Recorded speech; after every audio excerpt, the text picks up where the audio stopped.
Ассалаумағалейкум, тікелей эфирде қорытынды жаңалықтармен Ғани Өтепбайұлы. Алда көретіндеріңіз.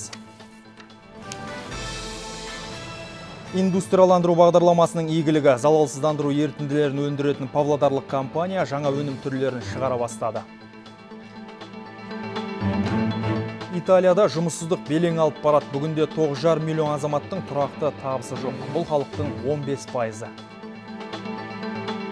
Қарағанды облысының Шет ауданында шағын және орта кәсіпкерлік қарқынмен дамып келеді. Тек өткен жылдың өзінде өңірде 2030 адам жеке кәсібін ашқан. Бүгін мемлекет басшысы, президенттің көмекшісі, қауіпсіздік кеңесінің хатшысы Нұрлан Ермекбаевты және қорғаныс министрінің бірінші орынбасары, қарулы күштер бас штабының бастығы Сәкен Жасұзақовты қабылдады. Кездесу барысында қарулы күштердің қазіргі жағдайы, олардың жауынгерлік қабілетін арттыру, сондай-ақ заманауи әскери техникамен және қару-жарақпен қамтамасыз етілу мәселелері талқыланды. Нұрсұлтан Назарбаев елдің қорғаныс өнеркәсібі кешенін және әскери техникалық ықпалдастықты одан әрі дамыту мәселесіне тоқталып, әскери қызметшілердің кәсіби дайындығын одай жетілдіру қажеттілігіне назар аударды. Кездесу қорытындысы бойынша мемлекет басшысы бірқатар нақты тапсырмалар берді. Сондай-ақ бүгін елбасы Ресей Федерациясының президенті Владимир Путинмен телефон арқылы сөйлесті. Тараптар екіжақты ынтымақтастықтың, сондай-ақ Еуразиялық экономикалық одақ аясындағы өзара іс-қимылдың ағымдағы мәселелерін талқылады. Владимир Путин өзінің Германия және Франция көшбасшыларымен 6 ақпанда Мәскеуде өткен келіссөздерінің қорытындылары, сонымен қатар Норманд форматында 8 ақпанда телефон арқылы өткізген келіссөздер жөнінде айтты. Нұрсұлтан Назарбаев өз кезегінде Украина қақтығысын реттеуге байланысты 11 ақпанда Минскіде өткізілу жоспарланған 4 жақты келіссөздердің нәтижелі болатынына сенім білдірді. Елордадағы Қалибек Қуанышбаев атындағы мемлекеттік академиялық қазақ музыкалық драма театрында Абылай ханның арманы атты тарихи қойылым көрсетілді. Қазақ хандығының 550 жылдығына арнайы ұсынылған туындыны тамашалаған көрермендер қатарында мемлекеттік хатшы Гүлшара Әбдіқалықова да бар. Спектакль Абылай ханның жоңғар тұтқынына түскен кезеңнен басталады. Шығармада ұлы тұлғаның көшбасшылық қасиетімен бірге адами болмыс бітімі, ақыл парасаттылығы, ержүрек батырлығы жан-жақты қырынан ашылады. Басты рөлде талантты актер Қуандық Қыстықбаев. Ал туындының авторы белгілі жазушы, драматург Думан Рамазан, режиссері Қазақстанның еңбек сіңірген қайраткері Болат Ұзақов. Бұл қойылымның маңызы зор деймін, тәрбиелік маңызы зор, әсіресе жастар үшін. Енді Абылай хан біздің тарихымыздағы ұлы тұлға, бабамыз елбасы айтып кетті. Абылай хан тек қана найзаның ұшымен емес, дипломатиялық үлкен өзінің көрегендігімен елді қолдап, елді қорғап, Қазақстан тарихында үлкен бір тұлға болған кісі. Қазақстандық компаниялар Экспо қалашығының құрылысына белсене атсалысуы керек. Қазірдің өзінде құрылыс басшылары Қарағанды, Павлодар және Солтүстік Қазақстан облысы тауар өндірушілерімен құны 3 миллиард теңге болатын 18 келісім жасасқан. Ал астаналық кәсіпорындардан бағасы 50 миллиард теңгеден асатын тауар мен қызмет түрлері сатып алынады деп мәлімдеді Астана Экспо 2017 ұлттық компаниясының жетекшілері. Құрылыс алаңда бас қосқан өңірлік тауар өндірушілер, мемлекеттік орган басшылары мен мердігерлер алдағы жоспарды егжей-тегжейлі талқылады. Ал премьер-министрдің бірінші орынбасары Бақытжан Сағынтаев жұмысты сапалы жасап, оған қазақстандық бизнес өкілдерін көбірек тартуды тапсырды. Шымкент және Павлодар мұнай өңдеу зауыттарын қайта жаңғырту жұмыстары 2016 жылдың екінші жартысында аяқталады. Бұл туралы бүгін орталық коммуникациялар қызметінде өткен брифингте Қазмұнайгаз компаниясының басшысы Сауат Мыңбаев мәлім етті. 2014 жылы мұнай мен қара алтын конденсатын өндіру көлемі 22,5 миллион тоннаға жуықтаған. Күре құбырлар жүйесімен мұнай тасымалдау өткен жылмен салыстырғанда 1%-ға, теңіз арқылы қара алтын жөнелту көрсеткіші 9%-ға артқан. Сондай-ақ брифингте Қазмұнайгаз компаниясының басшысы Сауат Мыңбаев Қазақстан Ресейден тасымалданып жатқан арзан мұнай өнімдеріне шектеу қоюды қарастырып отырмағандығын айтып, бұл ішкі нарықтағы баға саясатына әсер ететіндігін жеткізді. Қазіргі таңда Ресейден келіп отырған жанар-жағармайдың көлемі индикативный баланстан әлде де көбірек. Мысалы, егер светлые нефтепродукты дейміз, оның көлемін айтатын болсақ, 1,8 миллион тонна жылына болатын.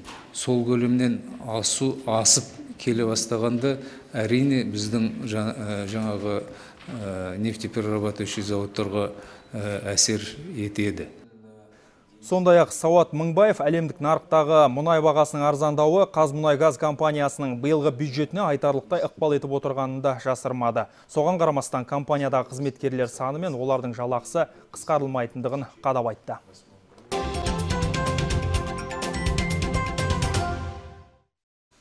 Залалсыздандыру ерітінділерін өндіретін павлодарлық компания шетелдік бәсекелестіктердің алдына орауға дайын. Энерго үнемдеуіш технология мен арзан бағаға сатылатын тауар кәсіпорын жұмысының дамуына септігін тигізіп отыр. Индустрияландыру картасы бойынша жүзеге асқан жобаға 120 миллион теңгеден астам қаражат құйылған. Бүгін күнде Павлодар арнайы экономикалық аймағының артықшылықтарын сезінген өндіріс орны тұтынушыларын сапалы өніммен қамтамасыз етіп келеді. Залалсыздандыру өнімдерін шығаратын еліміздегі бірегей кәсіпорын мамандары ортақ мүдде үшін ондаған жылдар бойы тер төгіп келеді. Бона компаниясының химиялық ерітінділері асқынған өкпе дертімен күресте өз тиімділігін дәлелдеді. Бұл ретте Борис Шаров есімді жоба жетекшісінің ізденістері үлкен нәтиже берді. Тәжірибелі химик америкалық әріптестермен бірлесіп дезастерил өнімін әзірлеген. Өнімнің сапасы саңырауқұлақ тектес инфекциялардың кез келгенін жоюға қауқарлы. Энергоөнемдеуіш технология өзге өндірушілермен тең дәрежеде бәсекелесуге керемет мүмкіндіктер туғызып отыр. Сапа сынынан өткен өнімнің өзіндік құны да қол жетімді. Арнайы экономикалық аймаққа енген мекеме өндіріс көлемін ұлғайтпақ ниетте. Қазір мұнда Томбо университетінің ғалымдары келіп, залалсыздандыру өнімдерінің жаңа түрін әзірлеуге көмектесіп жатыр. Біз жаңа өнімдерді әзірлеу барысында ең озық технологияларды пайдаланамыз. Ең басты міндетіміз сапалы тауар шығару. Компания өніміне деген сұраныс соңғы бірнеше айда едәуір артқан. Отандық өндіруші биылғы сатылымдарын 100 тоннаға дейін көбейтуді көздеп отыр. Рымбек Қабиден, Арман Якубов және Алексей Амельницкий, Павлодардан. Жамбыл облысында елімізде ғана емес, орталық Азия бойынша бірегей кәсіпорын жұмыс істеп тұр. Зауытта медициналық бір реттік киімдер тігіліп, қажетті жабдықтар шығарылады. Үдемелі индустриалды инновациялық даму бағдарламасы аясында іске қосылған өндіріс орны 520 миллион теңгеге бағаланған. Мемлекеттік қолдаудың арқасында кәсіпорын заманға сай қондырғыларды шеттен сатып алды. Озық техника өндіріс қуатын арттырып, сапалы өнім шығаруға мүмкіндік жасады. Мұнда шығарылатын өнімдер медицинада бір рет қана қолданылады. Зауыт бастан аяқ озық технологиямен жарақтандырылған. Техниканың 18 түрі де толықтай автоматты түрде жұмыс істейді. Өнім полиэтилен материалдардан жасалатындықтан пішілген киімдер ультра дыбыс арқылы тігіледі. Бұл әрине инфекциядан қорғауға арналған. Ал ондағы жұмыс процесін қарапайым ауыл тұрғындары орындайды. Яғни 90-нан астам адам жұмыспен қамтылған. Бірақ шықпаусын соған назар саламыз біз. Ананың бәрін қарап тұру керек, болып қалады берден, резинкасы түсіп қалады, ондан ауыстырамыз. Маталарды кесіп пішу, жобалау жұмыстары зауыттағы бірнеше бөлімдерінде іске асады. Эльмира Жұманбаева осы өндіріс ошағында жұмыс істегеніне аз уақыт болса да едәуір төселген. Оған себеп зауыт басшылығы арнайы 3 айлық оқу курсынан өткізіп, білімін қосымша жетілдіруге мүмкіндік жасапты. Осындай кәсіпорын ашылғанына мемлекеттің Қазақстанның дамып келе жатқанын көрсетеді. Осындай еңбегіммен үлесімді қосып келе жатырмын. Жалақымыз тұрақты. Осындай жұмыс кәсіпорындар ашылғанына қуаныштымыз. Осыдан 4 жыл бұрын ашылған зауыт жылына 15 миллион дана медицинаға қажетті өнім шығарады. Ел аумағын қамтамасыз етеді. Ендігі меже көрші елдердің нарығына шығу. Зауыт толық мемлекет қолдауының арқасында іске қосылды. Қосымша даму қорынан да қаржы алдық. Тауарды бірыңғай дистрибьюторге өткіземіз. Бұл да үкіметтің көмегі. Әйтпесе, зауытты іске қоса салып, нарыққа шығып кету өте қиын. Енді кедендік одақтың аясында өз тауарымызды көрші елдерге кез келген уақытта экспортқа шығаруға мүмкіндік туып отыр.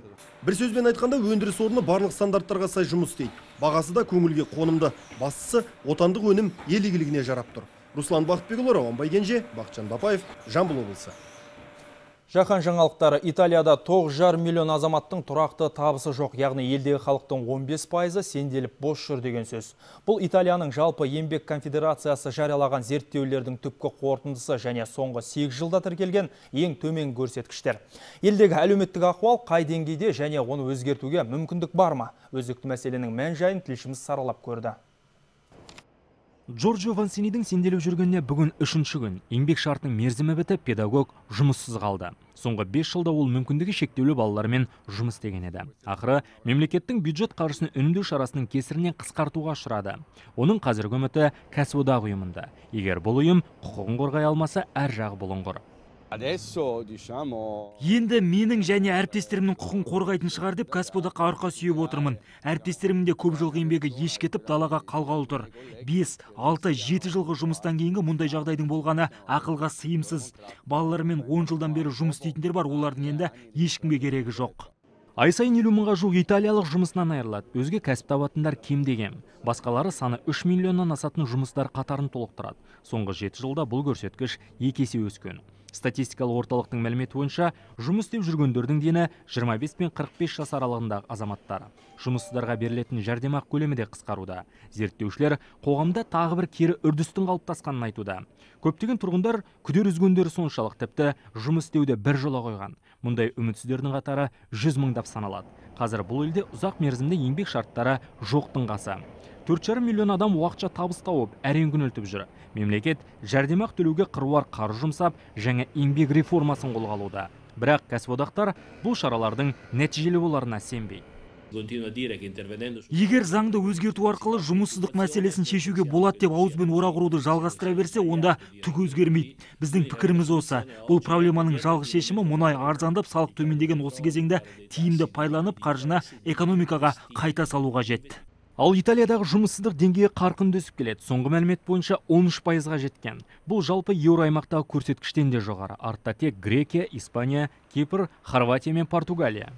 Елдар Бақпаев, Ернат Қашқынов, Юлия Гончар, Италия. Ал Германияның өндіріс саласындағы алпауыттардың бірі Siemens концерні қызметкерлерін жаппай жұмыстан босатып жатқан жайлы мәлімдеді. Қысқарту туралы хабарламаларды дүние жүзі бойынша бас аяғы 8 мыңға жуық адам алған. Олардың 3 мыңнан астамы германиялық мамандар. Бүгінгі таңда Siemens-тің Эрланген қаласындағы бөлімшесінде 900 қызметкер қысқартылып, жұмыстан шығарылмақ. Корпорация басшылығы қызметкерлер санын азайту арқылы 1 миллиард еуроға жуық қаражатты үнемдеуді жоспарлап отыр. Үнемделген ақша инновациялық жобаларға жұмсалмақ. Соңғы жылдары бұл концерннің табысы айтарлықтай азайған. Былтыр транспорттық құрал жабдық пен электротехникаларын шығаратын корпорация 71 миллиард еуродан астам пайда тапқан. Жыл сайын компанияның кірісі 1-2 миллиардқа кеміп келеді. Ел жаңалықтарына ауысамыз. Наурыз айының соңында немесе сәуір айының басында Қазақстанға Ресей Федерациясынан жаңа авиациялық техника әкелінеді. Бұл туралы Талдықорған әуе базасының командирі подполковник Жәнібек Жұмашев хабарлады. Былтыр еліміздің қорғаныс министрлігі мен Біріккен авиа құрылыс корпорациясы 4 Су-30 СМ жаңа жойғыш ұшақтарын жеткізу туралы келісім шартты бекіткен болатын. Қазіргі кезде Талдықорған әуе базасы жаңа ұшақтарды күтіп алуға дайындалуда. Су-30 СМ әлемдегі үздік әуе техникасының бірі саналатын Су-27-нің жетілдірілген түрі. Бұл жаңа машиналар Ресейдің Иркутск қаласындағы Біріккен авиа құрылыс корпорациясының заводында жасалады. Қазақстан осындай 4 ұшақ алады. Қазір Талдықорған әуе базасының 10 ұшқышы, сондай-ақ техникалық бөлім мамандары Ресейде жаңа ұшақтың қыр-сырын меңгеруде. Су-27 ұшағын меңгерген ұшқыштарды Су-30 ұшағына қайта үйретеміз. Өйткені бұл ұшақ Су-27-ге қарағанда епті, қосымша қару жарағы бар, дәлдейтін навигациялық кешенмен жабдықталған. Сол себепті тәжірибелі ұшқыштарды үйретеміз. Болашақта әуе базасының үздік ұшқыштары жаңа техниканы тақымдайтын болғандықтан Су-27-ге жастар іріктеліп жатыр. Жақында ғана Краснодар әскери авиация училищесін бітіріп келген бұрынғы курсанттар алғаш рет Су-27-не тізгіндеп көрді. Командир Жәнібек Жұмашевтың айтуынша, жастардың арасынан теориялық білімі жоғары 2 ұшқыш таңдалып алынған. Училище кезінде ұшқанбыз, Ил-39, Ил-39-да. Қазір Су-27 кішіне кезден армандағам, осы как раз осы самолетті ұшу деп. Сөзбен айтып жеткізе алмайсың бірінші ұшқаныңда. Ол қалай айтсам екен. Оны ұшып көру үшін, оны сезіну үшін ұшу керек адам. Талдықорған әуе базасында қазір қызу дайындық жүріп жатыр. Тұрақтар, қызмет көрсетуге қажетті жабдықтар реттелуде. Су-30 СМ-ді Қазақстанға ресейлік сынақшы ұшқыштар әкеліп береді. Әлемнің санаулы елдерінде ғана бар жаңа ұшақты Қазақстан алғаш алғалы отыр. Ұлан Нарынбек, Григорий Беденко, Сержан Жұмабаев, Талдықорғаннан. Қарағанды облысының Шет ауданында шағын және орта кәсіпкерлік қарқынмен дамып келеді. Тек өткен жылдың өзінде өңірде 2030 адам жеке кәсібін ашқан. Оның тең жартысы мал шаруашылығымен айналысса, қалған бөлігі наубайхана, шаштараз, монша секілді халыққа қызмет көрсету орындарын іске қосқан. Соның нәтижесінде ауданда мыңдаған адам еңбекпен қамтылды. Тақырыпты аймақтағы тілшіміз Ардақ Асылханұлы тарқатады.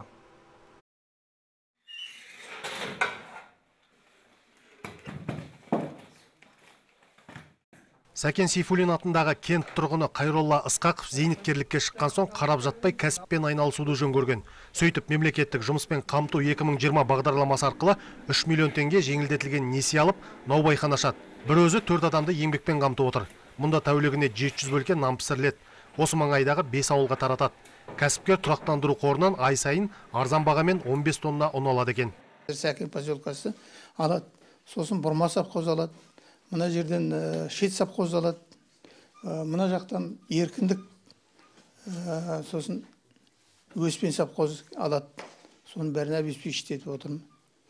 Өздері заказ береді, күнде бәлен нан керек дейді, соны жібереміз. Алына көлік жөндейтін шағын шеберхананы Нұржан Қуанышбаев өз қаржысына ашқан. Ауылда жыл сайын көлік саны артып келеді, ал оны жөндейтін орталықтар жоқтың қасы. Сондықтан осы істі қолға алдым дейді табыстың кілтін тапқан азамат. Бизнестің жол картасы 2020 бағдарламасы арқылы кәсібін одан әрі кеңейтуге болатынын білген Нұржан жақында 5 миллион теңгеге өтініш беріпті. Құжаттарды тапсырып қойдық, мемлекеттік бизнес бағдарламасы 2020-да. Осыны кеңейтеміз деп, геометрия, развал схождения дейді, соны қоямыз ба дегеніміз, үлкен машиналар жөндейтін жасаймыз деп. Мойка сияқты сондайлар ашамыз ба деген не бар. Соған 4-5 миллион көлемінде қаражат керек болып тұр. Қазір ауыл аймақтарда бизнеске деген бетбұрыс жақсы. Әсіресе жастардың ынтасы қуантады дейді аудан әкімі. Айталық тек өткен жылдың өзінде 2000-нан астам адам өз кәсібін дөңгелетіп, жылдық жоспар 102%-ға орындалған. Ардақ Асылханұлы, Василий Савкин, Әсет Асайынов, Қарағанды облысынан. Ыңғайлы, бағасы қолжетімді, ал сапасы сырттан келетін тауарлардан еш кем түспейтін аяқ киімдер Таразда тігіледі.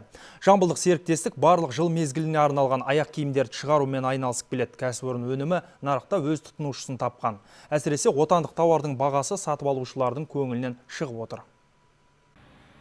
Бұл кәсіпорын 2002 жылы Жамбыл былғары комбинаты өндірістік кешенінің базасында құрылған. Барлық өнім таза былғардан жасалады. Жұмысқа қажетті шикізатты мұндағы мамандар өздері өңдейді. Қазір серіктестік күніне 100 дана түрлі аяқ киім шығарып отыр. Өнім көлемін арттыру үшін мемлекет тарапынан тапсырыстар керек дейді мамандар. Мощности большие. Бұдан да көп шығаруға қауқарымыз жетеді, алайда барлығы тапсырысқа байланысты. 2012 жылы Қорғаныс министрлігінен тапсырыс болды, былтыр бермеді. Биыл әлі қалай боларын білмей отырмыз. Тапсырыстар болса, күніне 500 дана тауар шығара аламыз. Тіпті 2 ауысыммен де жұмыс істеуге мүмкіндігіміз бар. Серіктестік өнім сапасын арттыру мақсатында 2009 жылы заманауи германдық құрал-жабдықтарды сатып алған. Олардың көмегімен аяқ киім табандарының кез келген үлгісін құйып шығаруға мүмкіндік туды. Сондай-ақ цех жұмысшылары әлемге кеңінен танымал брендтердің аппараттарында жұмыс істейді. Соның арқасында әулиеталық кәсіпорынның бәсекеге қабілеттілігі артуда. Терінің бәрін өзіміздің Қазақстаннан алынады. Осы жақтан жиналады, осы жақтан басынан аяғына шейін теріден бастап осы аяқ киімге шейін өзіміз өңдеп шығарамыз. Біздікі бұлай шетелдікінен, Қытайдікінен ас түспесе кем түспейді. Рахим Таипов былтыр Тараздан шығатын аяқ киімдер жайлы естіп, бір келгенде қыстық етік сатып алған екен. Содан бері кәсіпорынның тұрақты тұтынушысы. Бүгінде әкесі мен ағасы және өзі үшін 3 дана аяқ киімді сатып алып кетті. Я постоянно брал, например. Бір жылдан асты міне, әлі киіп жүрмін. Бұрындары Алматының барахолкасынан Қытайдың аяқ киімдерін сатып алатынмын. Ұзаққа жетпейдін. Ал мына етіктердің сапасы мен бағасына ризамын. Таныстарым да қызығып жүр. Өз өнімін тұтынушыларға танымал ету серіктестіктің қазіргі басты мақсаты. Бұл уақыттағы жұмыс бірте-бірте өз жемісін беруде. Таразда қазір кәсіпорынға тиесілі бірнеше дүкен жұмыс істеп тұр. Ендігі қадам өнімдерін еліміздің өзге өңірлеріне және көрші елдерге шығару. Нұржан Мергенбай, Рауан Байгенже, Бақытжан Бапаев, Тараз.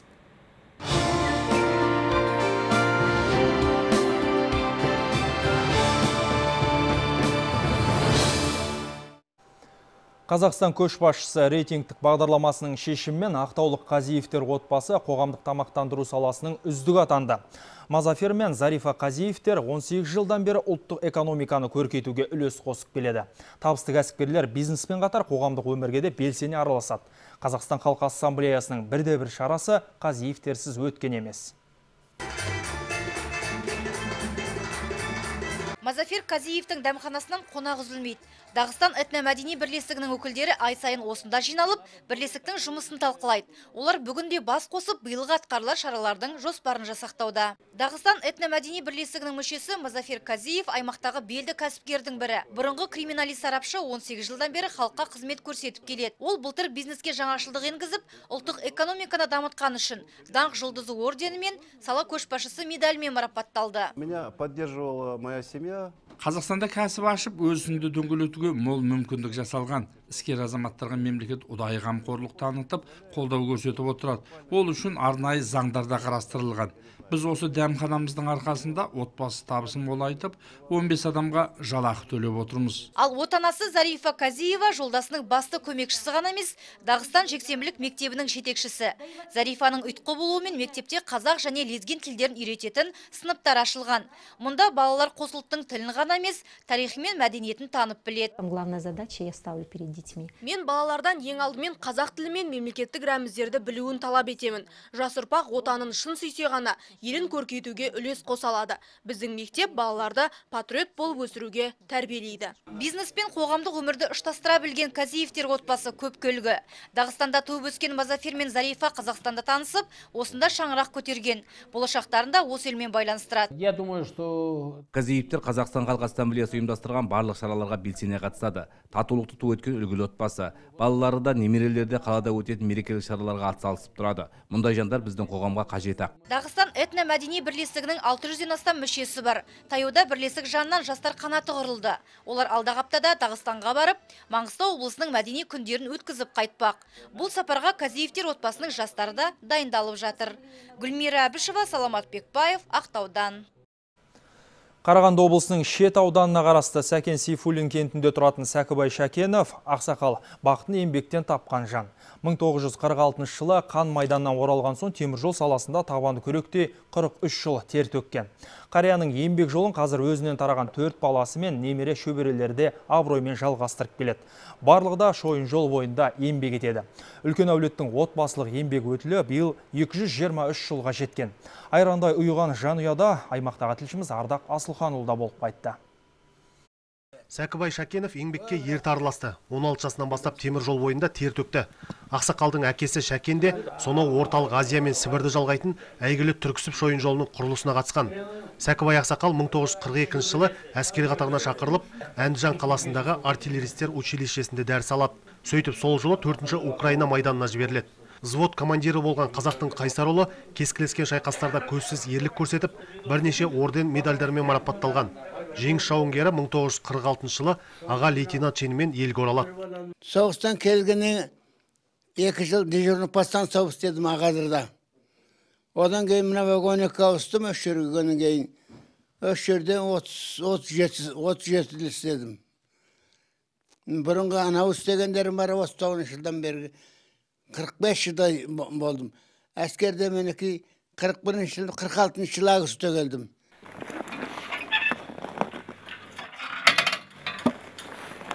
Сәкібай ақсақалдың үлкен баласы Серікбай әке жолын жалғастырып келеді. Темір жол бойында 40 жылға жуық жұмыс істеп келе жатқан еңбек майталманы 100 күннен соң зейнеткерлікке шығады екен. Әулеттің өз қолдары Ермек, Дулат, Болат та қазір шойын жолда жемісте еңбек етіп келеді. Олардан тараған ұл қыздар да ата аманатын абыроймен алып келе жатыр. Өткен жылы Шәкеновтер отбасының мүшелері Жезқазған Бейнеу темір жолының құрылысына қатысқан. Қазақта айтады ғой, өзен жағалағанның өзегі талмайды деп, темір жол жағалап жүрміз. Бүкіл осы немізбенен. Әкеміздің жолын қуып жүрміз. Барлығы осы өзіміздің жаңағы әкеміз Сәкібайдан бастап, менің қыз балама дейін жаңағы немерелері барлығын санағанда 223 жыл стаж. Темір жолдағы стаж ол. Бүгінде Сәкібай ақсақал 4 ұлы мен 4 қызынан тараған 60-қа жоқ немере шөберелерінің ақылшысы. Берекесі тасыған бұл әулеттен әлі де талай темір жолшы өсіп шығатынына сөз жоқ. Біз барған күні ақсақалдың туған күні екен. Әулет мүшелері қара шаңыраққа жиналған. Жасы 93-қа келген соғыс ардагерін ауыл азаматтары да арнайы құттықтай келіпті. Себебі қазыналы қариядан үйренеріміз көп дейді ауылдың атқамінерлері. Ардақ Асылханұлы, Василий Саркин, Әсет Асайынов, Қарағанды облысынан. Павлодарлық соғыс ардагерлері жеңістің 70 жылдығын қайта жөнделген өз пәтерлерінде қарсы алмақ. Былтыр мердігерлер 100-ден астам қарияның баспанасын қайта жаңартып шығыпты. Бейнеттің зейнетін көріп отырған арда тұлғалар алыс жақын мейманды лайықты құрметпен қарсы аламыз деп мәз-мейрам. Қазір бұл шаһарда көз тірі 183 ардагер бар. Барлығы да дүбірлі тойды қарсы алуға асық. Ұлы жеңіске қайсарлығымен жеткен ардагерлер айтулы мерекені асыға күтуде. Жасы 90-ға таяған Әнуар ата 30 жылдардағы қатерлі сәттерді қағазға түсіріп жатыр. 70-іміз аттанып тек 5-еуіміз аман оралдық дейді қан майданнан. Бейбіт күнге дін аман жеткен ақсақал туған күнін 10 немеремен 8 шөберенің ортасында ұлы жеңіспен қатар тойламақ. Баспанасын жөндеп берген мамандарға алғысы шексіз. Барлығына көптен көп рахмат. Алдырза болсын, Алла тағала дендеріне саулық, бастарына бағдау өтпесін. Олғы көңіл көліп барлығымын аш, бәлінше мұңды барынығын салып берді. Мария Даниловнаның да көңілі жайлы. Санаулы күндер бұрын құрылысшылар аядай пәтерін айнадай етіп жарқыратып берді. Пәтерімді 10 күннің ішінде танымастай етіп жөндеп берді. Үлкен алғысымды айтам. Батыр әже әлі күнге дейін тігіншілікті тастаған емес. Ол қызынан ерте айырылғанымен бар игілікті шөберелерімен қызықтайым деп марқаят. Биыл ұлы жеңіс мерекесіне орай 31 ардагердің пәтері тұтастай жаңартылмақ. Мердігерлер жөнді жұмыстарын қарияларымыздың талғамына сай жүргізуде. Игілікті іске қала қазынасынан 30 миллион теңгеден астам қаржы қарастырылған. 9 мая они будут приходить гости к ним. 9 мамырда ардагерлерді құттықтауға келетін меймандардың қарасы көбейеді. Сол себептен жөндеуді бастамас бұрын құрылыс материалдарын олардың немерелерімен бірге таңдаймыз. Сапасын кейін бағалай жатар. Қазір денсаулығы сыр бергендерге шұғыл көмек шақыратын құрылғылар таратылыпты. Дегенмен қай-қайсысы болсын, мерейлі жылды дабыл түймесін баспай, дін аман өткізетіндеріне сенімді. Рымбек Қабиден, Марат Игіліков және Алексей Амельницкий, Павлодардан. Түркияның Стамбул қаласында арнамызда жарық көріп, көрермен қауыммен қауышқан түріктің танымал тарихи телехикаясы Сұлтан Сүлеймен сериалының көрмесі ашылды. Шараны ұйымдастырушылар сериалдың 4 маусымында қолданылған декорациялар мен көрерменнің көз жауын алған сәнді әшекей бұйымдарын және актерлердің киімдерін көпшіліктің назарына ұсынды.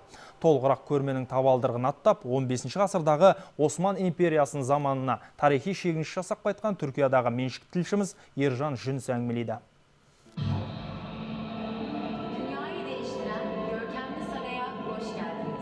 Көрме 20 галереядан тұрады. Оның алғашқы бөлімі Хюремнің Қырымнан күн болып Константинополь қаласына кемемен келе жатқан сәтін бейнелейді.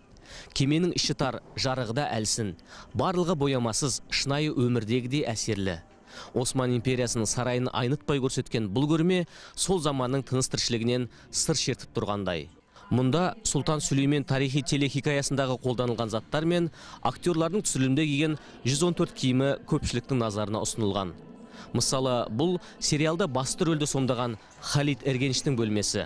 Ол падишаққа лайықты етіп көркем безендірілген. Әсіресе бөлменің сол жағында маңызды құжаттарға мөр басатын сұлтанның жиылмаған жеке үстелі ел жұрттың зейінін аулауда. Қазақстанмен арамыз ұзақ болса да, Сұлтан Сүлеймен сынды сериалдар бізді рухани мәдени жағынан жақындастырып отыр. Өнердің шекарасы болмайтын рас екен. Бүкіл әлем телехикаяны тағатсыздана тамашалады. Көрмеге 1,5 жыл дайындалдық. Мұнда сол заманға тән 75 түрлі мата қолданылған. Әр бөлменің өзіне тән иісі мен әуені бар. 130 маманнан тұратын жұмыс тобы бұл ұсақ-түйектің барлығын елеп ескерді. Сұлтан Сүлеймен сериалы әлемнің 60-тан астам елінде көрсетілді. Телехикая дүниенің 4 бұрышынан Түркияның тарихи орындарын аралауға келген шетелдік туристердің санын күрт өсіріп, Осман империясының тарихын тереңінен зерттеуге түрткі болды. Телетуынды халқымыздың жүріп өткен даңқты жолын көрсетіп, тарихи санамызды қайта жаңғыртты. Көрмені тамашалап жүріп, 1 сағаттай сол заманның ауасымен тыныстағандай болдым. Барлығы керемет ойластырылған. Көрмені тамашалауға жергілікті тұрғындармен қатар араб және Еуропа елдерінен келген туристердің қарасы көп.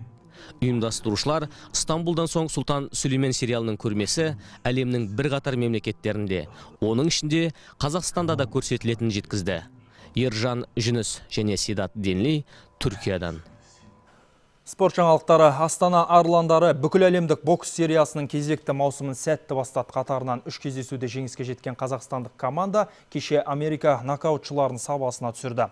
Қарағанды қаласында өткен бокс кешінде арландар 5-0 есебімен басымдық байқатты. Алдымен 52 келідегі Мирас Жакупов Ричард Венегастан басым түссе, 60 келі салмақтағы Ержан Мүсәпіров Малиек Монтгомериді ұпай санымен ұтты.